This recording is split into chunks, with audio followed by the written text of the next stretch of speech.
Naša slavna glumica Milena Dravić morat će zbog pada sa scene na 43. festu da ide na terapije.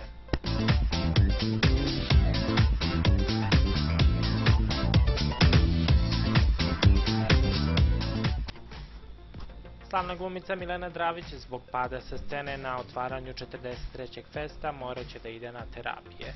Da ovaj incident nije prošao bez posledica saznala je tek dan kasnije kada je osetila bol u nozi. Diva koja je na ovoj prestižnoj manifestaciji dobila nagradu Beogradski pobednik za izuzetan doprinos filmskoj umetnosti posetila je lekara koji je naložio nekoliko dana mirovanja. Mileni je lekar propisao terapiju koje se ona pridržava. Iako je zdravlje na prvom mestu, on ovom padu ne pridaje veliki značaj, već se i dalje šali na svoj račun. Uz nju je suprug Dragan Nikolić koji u ovim trenucima pruža podršku, otkriva izvor za portal Svet. Glumica je i sama potvrdila ova saznanja. Vrlo sam spretno i sportski izvela sve to, imam odlične reflekse. Zbog toga što sam se bavila sportom i baletom, dočekala sam se na pravi način.